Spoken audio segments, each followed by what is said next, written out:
Maths by Hindal চ্যানেলে তোমাদের সবাইকে স্বাগত। আমি যেমন বলেছিলাম আমি বিভিন্ন সাবজেক্টের টিচারকে আমার চ্যানেলে নিয়ে আসবো। আজকে আমি নিয়ে এসেছি আমাদের কিশোর স্যারকে, যিনি ফিলোজফির ওপর তোমাদেরকে কিছু সাজেশান দেবে। তোমরা এই শেষ কদিনে কিভাবে কি প্রস্তুতি নেবে সেইটাই স্যার বলবেন। আর কি কি ইম্পর্টেন্ট কোশ্চেন সেগুলো স্যার একটু তোমাদের সঙ্গে আলোচনা করবে। তো তোমরা শুনে নাও স্যারের মুখ থেকেই স্যার কি কি বলছেন তোমাদের উদ্দেশ্যে। নমস্কার ছাত্রছাত্রীরা, সবাই শেষ মুহূর্তের প্রস্তুতি সব নিতে ব্যস্ত। যদিও আমার একটু আগে এলে একটু ভালো হতো, তো যাই হোক, শেষ মুহূর্তে আমি তোমাদের কিছু বলে দিচ্ছি যে জিনিসটা। তো তার আগে আমি আমার একটু ছোট্ট করে আমার পরিচয় দিয়ে দিই। আমাকে অনেকেই চেনে, আমার এই জৌগ্রাম গুরাপ বা এই তদ অঞ্চলের ছেলেমেয়েরা সবাই চেনে, কারণ আমি জৌগ্রাম এবং গুরাপ দুটো জায়গায় দুটো স্কুলের সঙ্গে যুক্ত। জৌগ্রাম উচ্চ বিদ্যালয় এবং মহরমপুর মতিলাল বিদ্যা মন্দিরের সঙ্গে যুক্ত। তো আমি প্রায় 20 বছর এই নিয়ে পড়াশোনা করাচ্ছি এবং 11, 12 এবং গ্র্যাজুয়েশন পড়াই। আর আমার লেখা একটা বইও আছে, যুক্তিবিদ্যা অভিজ্ঞা। যুক্তিবিদ্যা অভিজ্ঞা, এই বইটা লজিকেরই বই, লজিক বেস বই এবং লজিক প্র্যাকটিস বুকের উপর বই। তো এই বইটার নিয়ে পড়াশোনা করা হয় এবং এই বইটা থেকেও কমন আসে, সব প্রতি বছর এই বইটা থেকে কমন আসে। এবং লজিকের উপর যত কমন হয় বেশিরভাগ 80 থেকে 90% কমন এই বই থেকে আসে। তো যাই হোক, আমি আজকে তোমাদের ফিলোসফির কিছু জিনিস বলছি। দেখো, আমাদের ফিলোসফির যে কোশ্চেন, সেই কোশ্চেনকে মূলত 3 ভাগে ভাগ করা যায়। একটা হচ্ছে এমসিকিউ, একটা হচ্ছে এসএকিউ, আর একটা হচ্ছে বড় কোশ্চেন 8 নম্বর। তোমরা যেহেতু টেস্ট পরীক্ষা দিয়েছো, তো এই জিনিসগুলো জানো তোমরা। এমসিকিউ 24 নম্বরের, এসএকিউ 16 নম্বরের এবং 40 হয়ে গেল ওখানে। আর যে বড় question LAQ, long answer type question, সেগুলো হচ্ছে 40 নম্বরের। তো 8 নম্বরের যে প্রশ্ন থাকে 5টা। 8 নম্বরের যে প্রশ্ন থাকে সেই প্রশ্নগুলো মূলত আমি প্রথমে ওইগুলো দিয়ে দিচ্ছি, ওই কোশ্চেনগুলোর ওই কোনগুলো তোমাদের ইম্পর্টেন্ট। তারপরে আমি তোমাদের এসএকিউ এবং এমসিকিউ এর ক্ষেত্রে বলছি আমি তোমাদের কিভাবে করবে। তো আমাদের যে 8 নম্বরের কোশ্চেন থাকে, 5টা থাকে, A B C D E, 5টা থাকে এবং 5টার মধ্যে এ এর দাগে থাকে, তার সঙ্গে অর থাকে, বি এর দাগের অর, সি এর দাগের অর, ডি এর দাগের অর এবং ই এর দাগের অর। ঠিক আছে? তো দেখো, আমি তোমাদের মূলত যে কোশ্চেনগুলো করতে বলবো, দেখো আমাদের ক্ষেত্রে দুরকমভাবেই হয়। কেউ যদি ফিলোসফিতে শুধুমাত্র লজিক করে, তো লজিক থেকে করে আসতে পারে। আবার শুধু কেউ যদি লজিক করতে পারে, শুধু কোশ্চেন লিখে আসতে পারে, তো সেক্ষেত্রেও হবে। কিন্তু আমি আমার ব্যক্তিগত মতামত এবং আমি 20 বছরের আমার যে পড়ানোর অভিজ্ঞতা, তো সেটা থেকে আমি বলছি যে লজিক এবং কোশ্চেন এর একটা পারফেক্ট ব্যালেন্স করতে পারলে খুব ভালো হয়। মানে 5টা কোশ্চেনের মধ্যে 3টে যদি লজিক করা যায় আর 2টো যদি মানে কোশ্চেন লেখা যায়, তো সেক্ষেত্রে খুব ব্যালেন্সটা ভালো হয় জিনিসটা। আর আরেকটা ব্যাপার হচ্ছে যেটা হচ্ছে যে শুধুমাত্র কোশ্চেন লিখলে মানে যে নাম্বারের যে পজিশনটা, নাম্বারটা একটু কম হয়ে যেতে পারে। তো সেই জন্য বলছি কি লজিক যে জিনিসটা, তো আমাদের কেউ লজিক জিনিসটা করতে পারো, শুধুমাত্র লজিক, কোনো ছাত্রছাত্রী শুধু লজিক করে আসতে পারো। আবার কোনো ছাত্র যারা লজিক পারো না, বা তারা কোশ্চেন তৈরি করতে পারো। তো কোশ্চেনের ক্ষেত্রে আমি দিচ্ছি, দেখো যে জিনিসগুলো, সেগুলো পারফেক্ট এবং আমার মনে হয় কোশ্চেনগুলো তোমাদের লাগবে, পরীক্ষার খাতায় তোমরা পাবে। তো আমি কোশ্চেনগুলো যেগুলো দিচ্ছি সেগুলো তোমরা এক একটা করে নোট করো। তো প্রথম এর দাগের যে কোশ্চেনটা দেবো, এর দাগের যে কোশ্চেন, সেই এর দাগের এগেনস্টে আমি 3টে কোশ্চেন দেবো। প্রথম কোশ্চেন হচ্ছে নিরপেক্ষ বচন বলতে কি বোঝো? একটি উদাহরণ দিয়ে নিরপেক্ষ বচনের বিভিন্ন অংশগুলি চিহ্নিত করো। পদের ব্যাপ্যতা বলতে কি বোঝো? পদের ব্যাপ্যতার সাধারণ নিয়মগুলি ব্যাখ্যা করো। 2 নম্বর প্রশ্ন দেবো, নিরপেক্ষ বচনের গুণ ও পরিমাণ বলতে কি বোঝো? দৃষ্টান্ত সহকারে নিরপেক্ষ বচনের শ্রেণী বিভাগ করো। 3 নম্বর প্রশ্ন দেবো, বচন কাকে বলে? উদাহরণ সহ নিরপেক্ষ ও সাপেক্ষ বচনের মধ্যে পার্থক্য করো। এই প্রশ্নগুলো এর দাগের এগেনস্টে, এই 3টের এগেনস্টে একটা পড়বে এর দাগের। নেক্সট প্রশ্ন দেখো, এর দাগের অরের যে প্রশ্নটা দিচ্ছি, এগুলো হচ্ছে লজিক এই লজিকটা হচ্ছে, দেখো এই টাইপটা পড়বে, এই টাইপটা সবসময় প্র্যাকটিস করো। নিম্নলিখিত বাক্যগুলি তর্কবিদ্যা সম্মত আকারে রূপান্তরিত করে গুণ ও পরিমাণ নির্ণয় করো। এখানে থাকবে প্রত্যেকটার জন্যে 2 নম্বর করে 4টে, তার মানে 4 দুগুণে 8।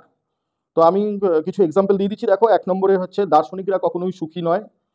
2 নম্বর কিছু প্রভাবশালী ব্যক্তি অসাধু, একমাত্র শিক্ষিত ব্যক্তিরাই প্রগতিশীল। 4 নম্বর সব আন্দোলনকারী সত্যনিষ্ঠ নয়। নেক্সট কোশ্চেন দেখো, আমি তোমাদের বিয়ের দাগের কোশ্চেন দিচ্ছি। বিয়ের দাগের এগেনস্টে 3টে কোশ্চেন দিচ্ছি। দেখো 1 নম্বর কোশ্চেন হচ্ছে আবর্তনের সংজ্ঞা দাও, সরল ও সীমিত আবর্তনের মধ্যে পার্থক্য নির্ণয় করো, এ ই আই ও বচনের আবর্তনের দৃষ্টান্ত দাও। নেক্সট 2 নম্বর কোশ্চেন আবর্তন কাকে বলে, আবর্তনের নিয়মগুলি উল্লেখ করো, এ বচনের সরল আবর্তন সম্ভব নয় কেন, আর একটা হচ্ছে ও বচনের আবর্তন সম্ভব নয় কেন। ওই এ বচনের সরল আবর্তন সম্ভব নয় কেন আর ওর সঙ্গে ও বচনের আবর্তন সম্ভব নয় কেন, এই দুটো হচ্ছে অর, দুটোর মধ্যে যে কোনো একটা পড়বে এই কোশ্চেনটায়। নেক্সট 3 নম্বর অমাধ্যম অনুমান কত প্রকার ও কি কি, বিবর্তন কাকে বলে, দৃষ্টান্ত সহকারে বিবর্তনের নিয়মগুলি ব্যাখ্যা করো। এই যে 3টে কোশ্চেন দিলাম, এই 3টে থেকে যে কোনো একটা প্রশ্ন বিয়ের দাগে পড়বে। বিয়ের দাগের অর আছে যেটা, বিয়ের দাগের অরে দুটো লজিক, 2 রকম টাইপের লজিক আমি সাজেশনে দিচ্ছি। প্রথম টাইপের লজিক হচ্ছে নিচের বাক্যগুলি তর্কবিদ্যা সম্মত আকারে রূপান্তরিত করে আবর্তন ও বিবর্তন করো। এটাও ঠিক আগের মতোই 2 নম্বর করে 1 + ½ + ½ × 4, মানে 2 নম্বর করে 4টে। তো আমি কিছু এক্সাম্পল দিয়ে দিচ্ছি, এগুলোই পড়বে, গ্যারেন্টি নেই, এই টাইপটা পড়বে। 1 নম্বর প্রত্যেক কবি দার্শনিক, 2 নম্বর জড়বাদীরা আস্তিক নয়, 3 নম্বর বৃত্ত চতুর্ভুজ নয়, 4 নম্বর প্রতিবেশীরা সাধারণত সহানুভূতিশীল। নেক্সট এর সঙ্গে আরেকটা অর মানে বিয়ের দাগের অরের আরেকটা টাইপ দিচ্ছি, সেটা হচ্ছে কি নিচের বাক্যগুলি তর্কবিদ্যা সম্মত আকারে রূপান্তরিত করে বিবর্তনের আবর্তন করো। এটাও 2 নম্বর করে, প্রত্যেকটা 2 নম্বর, 2 × 4। 1 নম্বর সব অধ্যাপক অসৎ নয়, 2 নম্বর সুন্দর জিনিস সর্বদা আনন্দদায়ক হয়, 3 নম্বর জড়বাদী হলেই চার্বাক হয় না, 4 নম্বর কোনো প্রাণী দেবতা নয়। নেক্সট সি এর দাগের এগেনস্টে আমি একটা দেবো, মানে এগুলো লজিক হয়। সি এর দাগের ন্যায় পরে, নিরপেক্ষ ন্যায়, দুটো ন্যায় পরে, দুটো ন্যায়কে উত্তর দিতে হয় 4 + 4। নিম্নলিখিত যুক্তিগুলি আদর্শ আকারে রূপান্তরিত করে তাদের মূর্তি সংস্থান নির্ণয় করে বৈধতা বিচার করো। এই বৈধতা বিচার ক্ষেত্রে কি করতে হয় না, ন্যায়টাকে প্রথমে গঠন করতে হয়, সাজাতে হয়, সাজানোর পর সংস্থান লিখতে হয়, তারপরে মূর্তি লিখতে হয়, এবং বিচার করে যে দোষ থাকলে দোষ লিখবে, বৈধ হলে বৈধ লিখবে এবং তার নাম লিখতে হয়, এবং এর সঙ্গে লিখবে কি না নিচে একটা বিচার লিখতে হয়। এই বিচারটা লিখলে তবে 4 নম্বর পাওয়া যায়, আর যদি শুধু বিচার না লিখে করো তাহলে কিন্তু 3 নম্বর পাওয়া যায়। কারণ আমি উচ্চ মাধ্যমিকের খাতা দেখি, উচ্চ মাধ্যমিকের ক্ষেত্রে এইটা মেনটেন করা হয়, আমি জানি। নেক্সট আমি দুটো এক্সাম্পল দিয়ে দিচ্ছি। 1 নম্বর কেবলমাত্র অসৎ লোকেরাই ভীরু, তিনি ভীরু নন, অতএব তিনি অসৎ নন। 2 নম্বর কলকাতা ভারতের অন্তর্গত, দুবাই কলকাতার অন্তর্গত নয়, সুতরাং দুবাই ভারতের অন্তর্গত নয়। দেখবেন নিচেটা চারিপদ ঘটিত দোষ হচ্ছে। যাই হোক, উত্তর বলে দিলাম। নেক্সট অরে দেখো, এর অরে পড়বে, মানে সি এর দাগের অরে পড়বে সংক্ষিপ্ত টিকা, দুটো সংক্ষিপ্ত টিকা পড়বে 4 + 4। তো দুটোর এগেনস্টে আমি 5টা দিচ্ছি, 5টা থেকে দুটো পড়বে। 1 নম্বর অব্যাপ্য হেতু দোষ, 2 নম্বর নিরপেক্ষ ন্যায়, 3 নম্বর অবৈধ পক্ষ দোষ, 4 নম্বর সংক্ষিপ্ত ন্যায়, 5 নম্বর নিরপেক্ষ ন্যায়ের সংস্থান। নেক্সট ডি এর দাগের দেখো, ডি এর দাগের বড় কোশ্চেন হয়, লিখতে হয় কি না, এখানে পদ্ধতি পড়ে, মিলের 5টা পদ্ধতি আছে, তার মধ্যে 4টে তোমাদের পাঠ্য, তো সেই 4টে থেকে দুটো তোমাদের অবশ্যই আসে। তো আমি যে দুটো দিচ্ছি দুটো অবশ্যই আসবে। 1 নম্বর হচ্ছে মিলের অন্যই পদ্ধতি ব্যাখ্যা করো। এখানে সংজ্ঞা, আকার, দৃষ্টান্ত, সুবিধা লিখতে হবে 2টি, অসুবিধা লিখতে হবে 2টি। আর নেক্সট আরেকটা হচ্ছে মিলের অন্যই ব্যতিরেকী পদ্ধতি ব্যাখ্যা করো, সংজ্ঞা, আকার, দৃষ্টান্ত, সুবিধা 2টি, অসুবিধা 2টি। এই দুটো আসছে, দুটোর মধ্যে একটা লিখতে হবে। একটা তোমার ডাইরেক্ট করবে, আর আরেকটা তোমাদের কি করবে, একটা উদাহরণ দিয়ে দেয়, সেই উদাহরণটা নির্ণয় করতে হয় যে কোন পদ্ধতি ব্যাখ্যা করে বলা হয়েছে, সেই পদ্ধতিটা লিখে নামটা লিখে তার এবার সংজ্ঞা আকার দৃষ্টান্ত দিতে হবে না, সুবিধা লিখতে হবে, অসুবিধা লিখতে হবে। ঠিক আছে, নেক্সট ইয়ের দাগে দেখো, ইয়ের দাগের আমি তোমাদের ইয়ের দাগের যে কোশ্চেন, সেই ইয়ের দাগের কোশ্চেন আমি দিচ্ছি না সাজেশন, কারণ ওইটার সাজেশন ওটাকে গেস করা খুব চাপের ব্যাপার হয়। তো সেই জন্য ইয়ের দাগের পরে চলে যাও, একদম সংক্ষিপ্ত টিকা, সেখানেও দুটো পড়ে, কারণ ওই যে পদ্ধতির যে দোষগুলো থাকে, হ্যাঁ, সেই পদ্ধতির দোষের থেকে টিকা পড়ে। তো ওখানে দুটো টিকা লিখতে হয়, 4+4। তো আমি 5টা দিচ্ছি, দেখো 5টা থেকে দুটো পড়বে। 1 নম্বর মন্দ উপমা যুক্তি, 2 নম্বর সহকার্যজনিত দোষ, 3 নম্বর অবৈধ সামান্যীকরণ দোষ, 4 নম্বর অবান্তর ঘটনাকে কারণ বলে মনে করা দোষ, 5 নম্বর শর্তকে কারণ বলে মনে করা দোষ। তোমাদের বড় কোশ্চেন তোমাদের 40 নম্বরের। বাকি 40 নম্বরের যে এমসিকিউ এসএকিউ, সেটা ক্ষেত্রে আমি বলবো সালের কোশ্চেন করো। সালের কোশ্চেন আমি দুটো সাল বলে দিচ্ছি, 1 নম্বর হচ্ছে 2023 সাল, আর 2019 সালের যে এমসিকিউ এসএকিউগুলো আছে সেখান থেকে আসবে। এছাড়া আমি অন্য কোনো টেস্ট পেপার ব্যবহার করি না, 1 নম্বর হচ্ছে এবিটিএ টেস্ট পেপার ব্যবহার করি।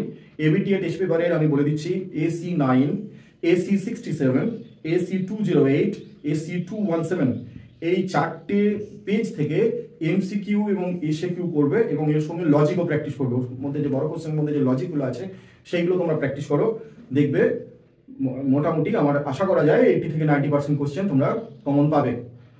আশা করছি তোমাদের সাজেশনটা খুব কাজে লাগবে। এবং এবারে যে উচ্চ মাধ্যমিক পরীক্ষা হচ্ছে, তোমরা জানো যে এবারে লাস্ট ব্যাচ, নেক্সট বছর থেকে আমরা চলে যাচ্ছি আমাদের সেমিস্টার সিস্টেমে।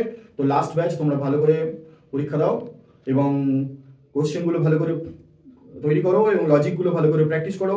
আশা করছি তোমাদের ভালো হবে, ভালো রেজাল্ট হবে, এবং তোমরা সুস্থ থাকবে, সাবধানে থাকবে, ভালোভাবে পরীক্ষা দিতে যাবে, ভালোভাবে আসবে, এবং পরীক্ষার সময় সবসময় ভগবানকে স্মরণ করবে, করে পরীক্ষা দিতে যাবে। ঠিক আছে, আজকে এই পর্যন্তই। নমস্কার। ধন্যবাদ স্যার, আপনি আপনার মূল্যবান সময় নষ্ট করে ছাত্রছাত্রীদের কথা ভেবে আপনি এখানে এসেছেন। আর ছাত্রছাত্রীরা তোমরা শুনলে স্যার কিভাবে কি করতে বললো, তো আমি আশা করছি তোমাদের আপকামিং এক্সাম খুব ভালো হবে। Best of luck for year upcoming exam, and thanks for watching.